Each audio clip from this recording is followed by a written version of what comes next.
This episode of the Cascadian Beer Podcast has been made possible by the Bce Ale Trail. Arrive thirsty, leave inspired at bcealetrail.ca.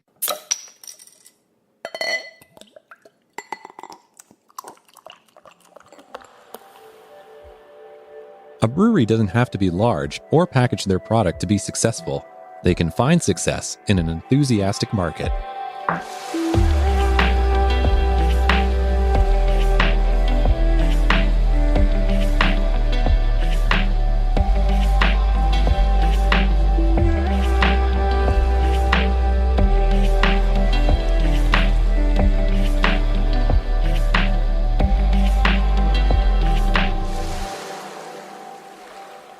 Welcome to the Cascadian Beer Podcast. My name's Aaron and I'm a Cascadian. I have a background in radio and television broadcasting. I'm a music producer and have a passion for beer. I don't consider myself an expert in beer by any means, but I do enjoy and respect the craft and the passion of these brewmasters. I want to learn from these pioneers and what sets them apart from the rest and why they choose to call Cascadia their home. Cascadia is a bioregion in the Pacific Northwest and the North American continent. It is made up of the U.S. states of Washington and Oregon, as well as the Canadian province of British Columbia. In this podcast series, I'll be profiling the unique breweries of Cascadia, a region that has a strong presence on the international beer scene. I've traveled to Metro Vancouver in British Columbia at a local craft beer cult favorite, Brassneck Brewery. They opened their doors on October 2nd, 2013, and is a creative project of some of Vancouver's craft beer icons. I sat down and spoke with Brassneck Brewery's brewmaster. My name is Conrad Gamoser, and I'm the head brewer and co-owner of Brassneck Brewery. How long has Brassneck been open for? We just had our 4th birthday in October, so a little over 4 years. And whereabouts in Vancouver are we at the moment? We're right on Main Street, just north of Broadway, between 5th and 6th. And this was the first location, obviously that you guys opened your doors at, right? Yeah, I mean, we looking for a space in Vancouver is not fun, and we looked around a lot. This was actually one of the first places we looked at, but it took a long time to get to the point where we could convince the landlord to lease it to us. So how's the reception been then with the local community in terms of, do you have a following? Are you guys kind of packed out every night? I feel we're really lucky. I think all of Vancouver is a great place to do a brewery, but we have a great crew that comes out all throughout the week. It feels like what's happening in Vancouver that say 4 or 5 years ago, people were just waiting for breweries to open, and it's been great. So how did beer find you? I kind of describe myself as a reformed architect, and I was a graduate who was trying to figure out where to start working for a living. And I happened to need to buy a birthday present for my brother's girlfriend's father, and I bought him Papazian's Complete Joy of Homebrewing.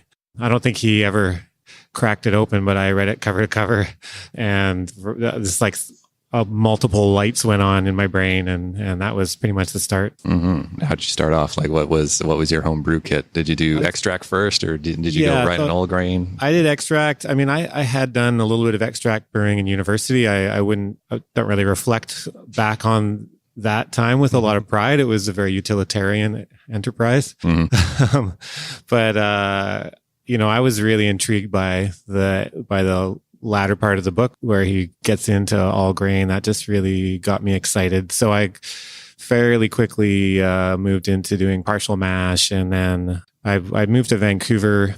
My girlfriend at the time and I had a baby, and we found a house that had a shed, and that was, as soon as I had a shed, it was time to start going all grain. So then what was the moment then that you're like, you know what, I kind of want to do this professionally? It was a bit gradual. I ended up working in an office in Gastown, and the architect I was working for was one of the founders of Steamworks. Mm-hmm. So I was busy working in his office, and of course was super interested in what was happening in the basement of the building. At a certain point, the architect I worked for, things were getting slow in the office. They asked me if I could work on their construction crew and for the startup of the brew pub. And I got to see the place go from the ground up, met the brewers, became friends with them. And at a certain point, they needed a part-time assistant brewer, and I jumped at that. Mm-hmm. Sort of split my time between cleaning tanks and sitting in front of a computer doing drawings. And at a certain point, both my jobs got a bit busy, and my boss asked me which job I wanted more, and it was a pretty easy decision for me at that time. Now, I have a really curious question here, because I've talked to a lot of people in BC in terms of craft breweries, and there seems to be a theme between architecture and brewing, because Paul Hadfield's an architect. That's true, yeah. Powell Street. Yep. Yeah. So what's the connection there, do you think, between craft beer and architecture? Yeah, I don't know. I mean, I think that... Is it like a mindset thing? Yeah, I think that people who end up in architecture have a technical point of view, but are also tend to be people who are interested in making things. And I think for me, the reason that brewing has been so satisfying for me is that I've always been someone who liked making things, and brewing fulfills that for me. So how did Brassneck then come about? So, I mean, you were an assistant brewer for a while. Did you go anywhere else before this, or? I didn't. I actually ended up, I ended up working as the assistant brewer at Steamworks, and I wasn't actually there for that long as the assistant when the brewer I was working under, Shirley Warren, she left to do a project on the East Coast, and I was very green. And the owners took a chance on me at the time. So I became the head brewer at Steamworks in 96. And I put a pretty, long stint in there. It was about 16 years or so. What happened is at the time we didn't do any kegs sales at all. We were actually having to farm out a little bit of our beer production just because the brew pub was so busy. But Nigel Springthorpe from the Alibi Room, my partner here, he came by and asked us if we would please sell him some beer. And that sort of started a relationship between the two of us. Mm-hmm. So we got to know each other quite well. The Alibi was right on my bike route home, and I'd stop in quite often. I mean, as a lot of brewers still do. One day he asked me over for a beer in his kitchen and told me he was going to ask me something that I could think about it for as long as I wanted, and asked me if I wanted to start a brewery. And it took me about 10 seconds to say, yeah. Right. What significance does the Alibi Room hold in terms of craft beer in Vancouver? I still remember the day he came to ask if we would sell him kegs. And I remember looking at him and thinking to myself, this guy seems like a really nice guy, and I'm about to tell him to take a hike. But then he started talking about the Alibi Room. And at the time, I think that beer culture in Vancouver was really wanting something more. And he was, as soon as he started talking about what he was doing, I thought, someone is finally doing a proper craft beer tap house. I think a unique idea. It's just no one had really, really done it coming from a place of really loving craft beer and also really championing local beer. I think that the Alibi Room was really did great things for the beer scene in Vancouver. And I think, you need places like that to introduce beer to people who aren't beer nerds. And I'm not disparaging beer nerds. We wouldn't be here if it wasn't for beer nerds, and I consider myself one. But you need a place to show people from other walks of life what it's all about. Every culture needs its hardcore addicts and everything else. Yeah. I'm in conversation with Conrad, the brewmaster and co-owner of Brassneck Brewery. Vancouver's craft beer scene has exploded in recent years. With nearly 30 breweries within the city limits, it can be a bit daunting to even know where to begin to explore. Thankfully, the Bce Ale Trail has launched the new Vancouver Ale Trail. On the website at bcealetrail.ca, you'll find recommended itineraries for each region, a comprehensive list of every craft brewery in BC, a calendar of beer events, and a blog with lots of great stories. The regional ale trails include local breweries, pubs, and restaurants, along with other great activities that the area has to offer.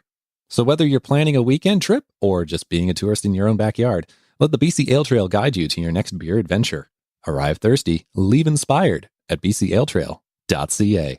And thanks for the Bce Ale Trail for making this episode possible.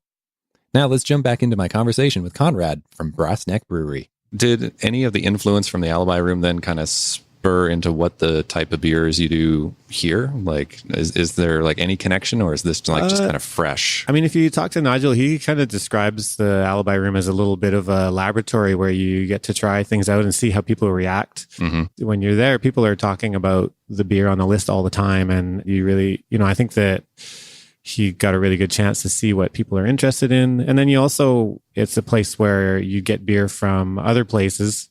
And that's when you look at the beer scene in North America, it's really, there's all this cross-pollination going on all the time. And I think that place like the Alibi Room is really important for that. And so what do you tend to focus on here in terms of the style of beer, or is it just kind of a free-for-all? I think the main idea that we had was to try and do a relatively small brewery, as small as we could reasonably do and still make it worth doing. But we really wanted a place that sold beer mostly in-house and a place that had a really good list. To do that, you're trying to cover a bunch of different bases stylistically. And I think that's probably the main thing that we set out to do, is to try and really have some beers that are different from each other in the lineup. And you guys don't really package your beers, right? Like this, it's only growler fills or have here at the tasting room. We right? just started canning, but the way we can is extremely manual. So we fill cans on growler guns and seam them manually. They're only for sale in-house.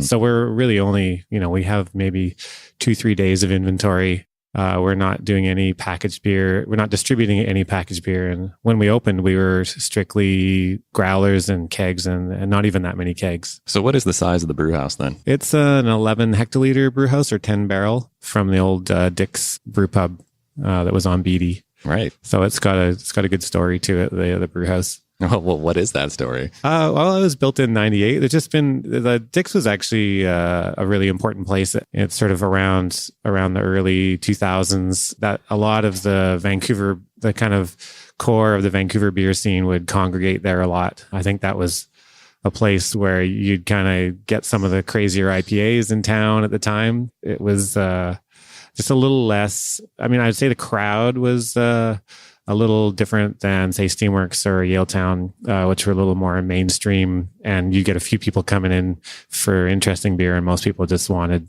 pale ale and lager and that sort of thing. Right. So if you have a 10 barrel system, then how many fermenters have you fit into this small space? So we've got 7 fermenters. It's a bit of a hodgepodge of equipment. We have the 3 original fermenters from the Dick's system. Then we have some 24 hectoliter conical tanks that we got afterwards. We also have an oak fooder that's about 4,000 liters, and we have a couple of open fermenters. They look like glorified bathtubs, basically. So we actually have a fair bit of fermentation that allows us to kind of do some, anything from Bavarian style wheat beer to good old sort of classic lagers, and then we've got the oak tank. We're doing a Brett Saison right now. Right. And you guys have won a number of awards as well for the Bce Beer Awards. Anything larger outside of BC that you've been recognized for? The only competitions we've really participated in are Bce Beer Awards and then the Canadian Brewing Awards. I see the value in awards, but I'm a bit of philosophically somewhat opposed to the idea of brewing being a competitive sport. Yep. I think that anyone who understands what awards are all about, they're basically a bunch of brewers getting together and giving each other prizes, and so you can advertise your beer and that sort of thing. It's a fun time. It's true. Yeah. I actually really think the Bce Beer Awards guys are doing a great job and making it into a really great community event, which is what is good about Beer Awards in my book. I just like to, I always kind of have an asterisk besides Beer Awards for me. Yeah. In terms of beer styles, do you have a favorite time of year that you like to brew? Like in terms of seasonal beers, any beer that you really like to make? I really like lagers a lot if I'm just not thinking about anybody else. So winter is a time I like. In the summer we have a lot of fun with fruit beers, but it's also a hectic time where we're sometimes you just get caught up satisfying the thirst. And this time of year, I can do a couple other, like we're doing a fest beer called Bestie Fest. We kind of do it a little bit in conjunction with the folks at Bestie. That's a fun one to do. We also do some like our Brett barley wine, which is a beer that I like to do. So I find winter we can kind of get a little bit away from what is expected of us in the summer, I could say. And if somebody hasn't been to Vancouver before, what would you kind of recommend as, how somebody can actually get the most out of the Vancouver craft beer scene while they're here just visiting? It's kind of crazy. Things have changed so much in the last few years, but I think now, the thing to do now is probably take a day each for kind of Main Street area, and then also, what they're calling East Van now. These days, you could spend more than a day in East Van. I spent a whole afternoon and barely made it halfway through. So. Sure. Yeah. So I think, and the great thing is it's pretty walkable. Mm-hmm. When you're in the States, some cities, if you want to catch a few of your favorite breweries, you walking is not necessarily an option. But I feel like in Vancouver, it's besides getting from Main Street to East Van, you could pretty much walk everything else. Mm-hmm. And transit's pretty well connected between those places anyway. Yeah, so, yeah. And if somebody was wanting to go down this path themselves of opening up their own brewery, what would be some advice you could give them? I would say you need a lot of time and money. I think there are people who are doing things on a modest budget, but the most difficult thing is in Vancouver is just the time it takes to find a space. I don't think we could find a space like ours at the moment, or it would be very difficult. That's the biggest challenge. I think in Vancouver, probably for a lot of other businesses too, is finding a decent space is so hard. And then, not everyone realizes what it's like to actually go through the permitting process and all that sort of thing. I mean, I feel like I'd had enough experience in architecture to understand just how painful it was going to be. So it wasn't such a surprise, but it doesn't necessarily mean that it's any easier just because what it's going to be like. Mm-hmm. All right. Well, thank you so much for your time, Conrad. Thank you. Thank you so much, Conrad, for your time. Really appreciate it. If you enjoyed this episode, please feel free to share, leave us a review on Apple Podcasts, or, give us a star if your podcast app does that. It really helps get this into as many ears as possible. There's tons of episodes in the archives now, so if you've enjoyed this and want to explore more episodes, you can by going to the website at cascadian.beer. You can also follow us on social media. We're on Facebook at facebook.com/Cascadian Beer. We're on Twitter at Cascadian Beer. And we're on Instagram at Cascadian Beer Podcast. Thank you so much again for listening. And until next time, remember, support your local.